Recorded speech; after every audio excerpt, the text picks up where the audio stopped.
Welcome back to The Explainer. Today, we are exploring a truly fascinating moment in history, something known as the First Proclamation.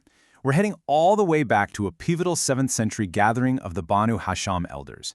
This was an event that didn't just launch a public theological mission, but literally set the stage for centuries of complex religious discourse. Okay, let's dive into this. Just picture the scene for a second. You have 40 of the absolute most powerful, influential tribal elders of the Quraysh gathered together in one room. We're talking about men of immense wealth, high status, and deeply, deeply entrenched traditions. And right there among them is just one young 14-year-old boy. It begs the question, how did a single dinner party between these two vastly different demographics shape the very dawn of Islam? Well, to really grasp the magnitude of this gathering, we have to look at the exact commands that set the whole thing in motion. So according to the historical text we're looking at today, Prophet Muhammad's mission had actually been operating completely under the radar for about 3 years. He had only shared his revelations with a very, very small private circle of trusted individuals. But then, as the sources detail, a divine Quranic command was revealed. It said, "And warn thy tribe, thy nearest kin, and lower thy wing to the believers who follow thee." This specific verse was the ultimate catalyst. It was the explicit instruction that essentially forced the mission out of the shadows and straight into the public sphere. The prophet was now tasked with approaching the formidable leaders of the Quraysh, and he had to start right at home with his own family.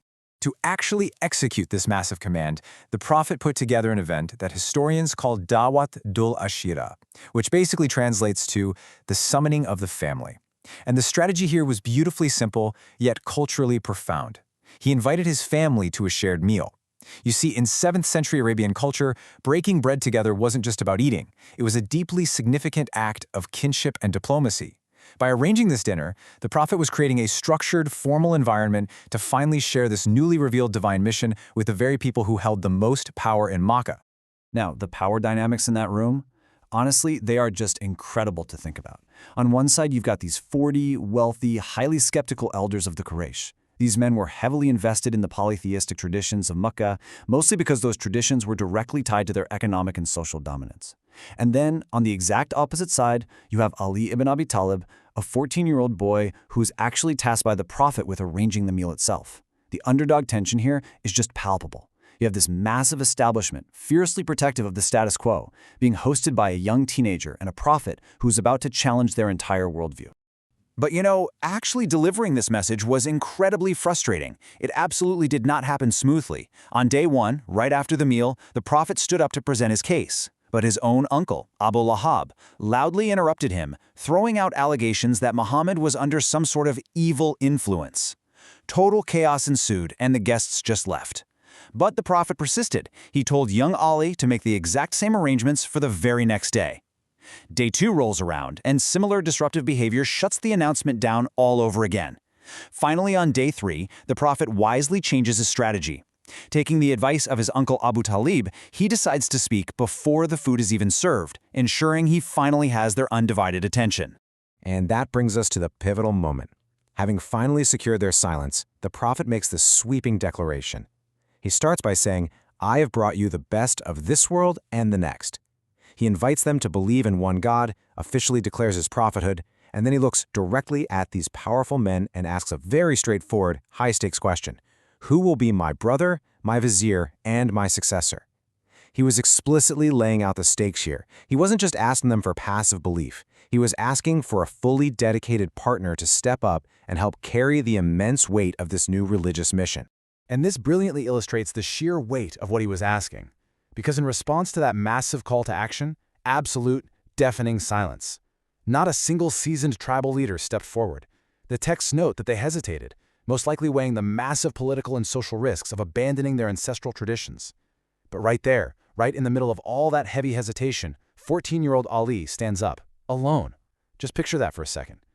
Surrounded by the most intimidating men of his entire tribe, a teenager stands up, completely unwavering, offering his absolute loyalty and his readiness to serve a cause that the entire establishment was actively rejecting. The prophet's response to young Ali's stand is easily one of the most heavily analyzed moments in early Islamic history. He places his hand on the boy and makes a crystal-clear, unwavering declaration. "This is my brother, my executor, and my successor. Hearken to him and obey him." The historical chronicles are very careful to emphasize that his voice was confident, there was zero hesitation. Right there, in front of all the tribal elders, the Prophet explicitly designated this 14-year-old boy as his right hand. This exact quote is widely viewed as the historical climax of the entire banquet, completely transforming what started as a family meal into a definitive political and spiritual proclamation. Moving into Section 1, the foundation of the imamate and the theological legacy. Because the events of Dawatul Ashira didn't just end as a great story of youthful bravery. They actually became the foundational bedrock for deeply complex theological doctrines that would be debated and revered for centuries. To really understand this legacy, we need to neutrally look at a core concept that emerges directly from these sources, and that is wilaya. Broadly translating to guardianship, spiritual authority, or mystical power, our sources indicate that the Prophet's early declaration of Ali as his executor and successor is viewed by Shia theologians as the true inception of this concept. It implies a direct extension of the Prophet's own spiritual power and authority. So we're not just talking about administrative leadership here. Wilaya suggests a divinely ordained guardianship that is intimately tied to the concept of the imamate, shaping a very distinct spiritual worldview. So what exactly are the elements of the imamate that trace their roots all the way back to this specific gathering? Well, the historical and theological texts outline several key pillars. First, it involves both spiritual and temporal succession, meaning guiding the community's religious interpretation while simultaneously managing its everyday earthly affairs. Second, it is viewed as a divinely ordained leadership. The core belief is that the Prophet spoke under divine instruction when selecting his heir at that dinner. And third, it involves acting as the Prophet's wasi, or his executor. The texts maintain that an imam protects the absolute integrity of the message, distinguishing truth from falsity, especially under oppressive circumstances. This theological stance is heavily reinforced in later foundational texts too. For instance, the Nahjul Balagha, which is a renowned collection of sermons and letters attributed to Ali, states, "They possess all the characteristics which give the superiority in the right for vice-hezrancy and leadership."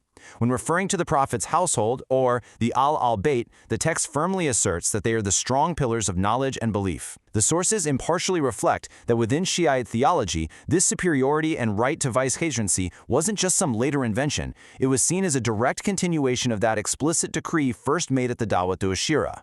So the absolutely crucial point to take away from all of this, like why this matters so much to the broader historical tapestry, is that a massive dual purpose was achieved at this one single banquet. On one hand, it successfully launched the public phase of Islam, directly challenging those Quraysh elders and announcing the divine mission to the world. But simultaneously, in the exact same breath, it laid the very first critical groundwork for succession. The major question of who would lead after the Prophet was addressed right at the exact moment the public mission even began. Which leads us to wrap up today's explainer with a pretty thought-provoking question. If history is made by those who stand up, what does young Ali's solitary stand tell us about the dawn of Islam? It is honestly fascinating to consider how a 14-year-old boy's sheer courage in a completely silent room full of powerful men not only defined his own life's trajectory, but firmly established a legacy of loyalty and spiritual guardianship that echoes through millions of believers today. It is a really powerful reminder of how individual resolve can literally shape the course of history. Thank you so much for joining me to explore this incredible material today.